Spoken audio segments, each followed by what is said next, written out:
अस्सलाम वालेकुम, नमस्कार, सत श्री अकाल एंड गुड इवनिंग। मैं आरज़ू काज़मी और हमारे साथ हैं डॉक्टर अभिषेक मिश्रा। बहुत शुक्रिया सर कि आज आपने ज्वाइन किया। Thank you so much.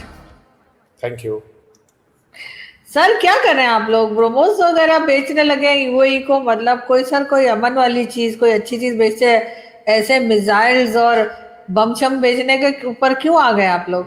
वैसे ये कि क्या है ये, और कितना आप समझते हैं कि भारत और यूएई दोनों के लिए ये डील जो है वो इम्पोर्टेंट है, वो भी ऐसे वक्त में जब ईरान और अमेरिका लड़ रहे हैं और साथ यूएई को भी बीच में? इतने इतने अटैक्स कहीं और नहीं किए ईरान ने जितने के यूएई पे किए। क्या इस वजह से ये डील की जा रही है?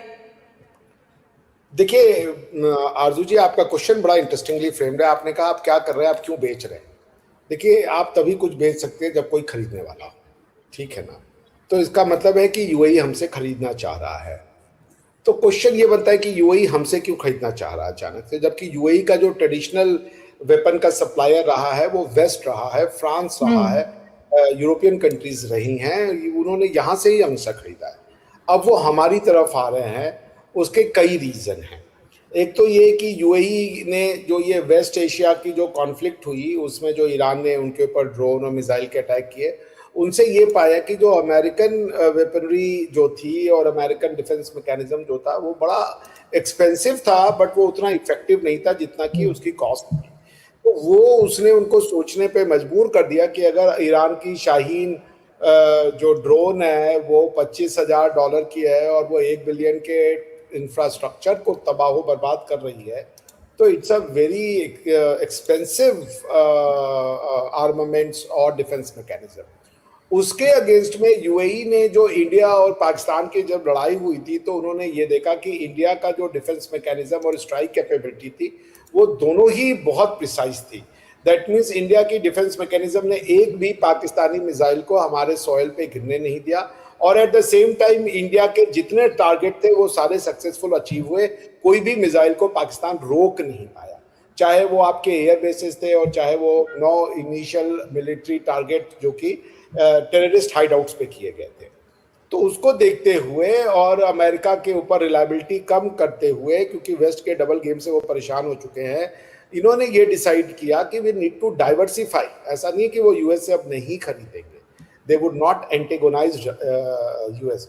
और आप ये भी जानिए कि ब्रह्मोस को भारत सिर्फ अभी यूएई को नहीं बेचा, इससे पहले फिलीपींस, वियतनाम और इस तरह की कंट्रियां हैं जो कि इसमें इंटरेस्ट दिखा चुकी हैं। और ब्रह्मोस को खरीदने का मतलब है कि रशिया इसमें अपने आप इंक्लूड हो जाता है। तो वो रशिया से डायरेक्ट भले ना खरीद पाए because of the US sensitivities, but अगर इंडिया ब्रह्मोस बेचेगा यूएई को तो रशियन उसमें जो approval mechanism that has been developed by India and Moscow. तो उसको देखते हुए ये आप ये कह लीजिए कि उनके साथ जो हुआ इस पूरे वेस्ट एशियन कॉन्फ्लिक्ट में, और जो उनका सेंसिटिविटीज है स्ट्रेट ऑफ हॉर्मुज को लेकर के, वो उनको पता है कि ये कॉन्फ्लिक्ट अभी रुकते हुए नहीं दिख रहा है। जिस तरीके का बॉडी जेस्चर था ईरान और अमेरिका के जो मीडिएटर्स थे, जो नेगोशिएटर्स थे, उनका वो बहुत ही जिसे कह लीजिए एंटेगोनाइजिंग था। कोई बहुत ज़्यादा उसमें बॉन हॉमी या किसी तरीके का फ्रेंडलीनेस नहीं दिख रहा था। It was full of सारनेस, it was full of bitterness, it was full of hatred towards each other, so much so कि वो एक दूसरे को देखना नहीं चाहते थे। अमेरिका के राष्ट्रपति उपराष्ट्रपति जेडी वांस को अगराची या अबगराची जो भी नाम है, ईरान के जो मिनिस्टर गए थे वहां पे, उन्होंने उनको देखा तक नहीं।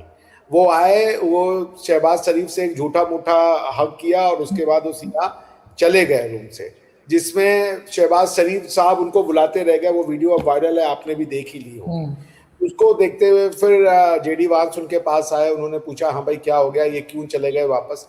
तो पॉइंट ये है कि आप लोग अमेरिका के हर बात पे नाच रहे हैं, जैसा अमेरिका कह रहा है वो आप कर रहे हैं, तो ये आपको मुबारक हो। तो इसको देखते हुए यूएई ने ये डिसाइड किया है कि America is not a reliable partner, और पाकिस्तान जो है वो उस पर भी भरोसा नहीं किया जा सकता। तो इसको देखते हुए उन्होंने इंडिया को, जो कि एक ट्रस्टेड सिविलाइजेशनल पार्टनर है, वो इंडिया के पास आए हैं। और इंडिया के पास वो टेक्नोलॉजिकल प्राउएस है जो कि उनको वो सारी मैकेनिज्म डिफेंस कि दे सकता है, चाहे वो अटैक वाली हो, चाहे उनका एयर डिफेंस हो, जो कि उनके देश को और सुरक्षित करेगा, इसलिए वो इंडिया की तरफ आए। जी बिल्कुल, लेकिन जाहिर है कि सारी दुनिया इस तरफ देख रही होगी, तो आपके ख्याल से अमेरिका नहीं देख रहा क्या कि डील्स चल रही हैं आपके और यूएई के दरमियान? हाँ, तो डील्स, इससे क्या है? क्या अमेरिका डील्स नहीं कर रहा है पाकिस्तान के साथ? क्या अमेरिका ईरान के साथ डील नहीं कर रहा है, जबकि ईरान ने लगातार अमेरिका के ऊपर अटैक किया, सॉरी यूएई के ऊपर अटैक किया? क्या ये जो नेगोशिएशन हुआ है, उस नेगोशिएशन में आप लोगों ने ये बात उठाई कि भैया ये जो अटैक आपने मिडिल ईस्ट पे किया, यूएई पे किया, अबू धाबी पे किया, बहरीन, कतर, सऊदी अरेबिया पे जो अटैक्स किए ईरान ने, क्या उसकी कोई भरपाई हुई है? क्या उसके बारे में ये आया नेगोशिएशन में कि भाई ईरान मस्ट आल्सो रिकॉम्पनसेट दैट? आपने तो ये मीडिएशन तो करवा दिया कि भैया जो ईरान है उसको अमेरिका $360 मिलियन या बिलियन डॉलर देगा for the purpose of the reconstruction उनके फ्रोजन असेट्स को। बट आप लोगों ने यूएई की कुछ बात की, उनके ऊपर अटैक किए गए थे, उनका जो है वो कॉन्फिडेंस जो है आज की डेट में, जो दुबई को एक सेफ कंट्री माना जाता था, यूएई को आज तो कोई नहीं मानता उनको सेफ कंट्री।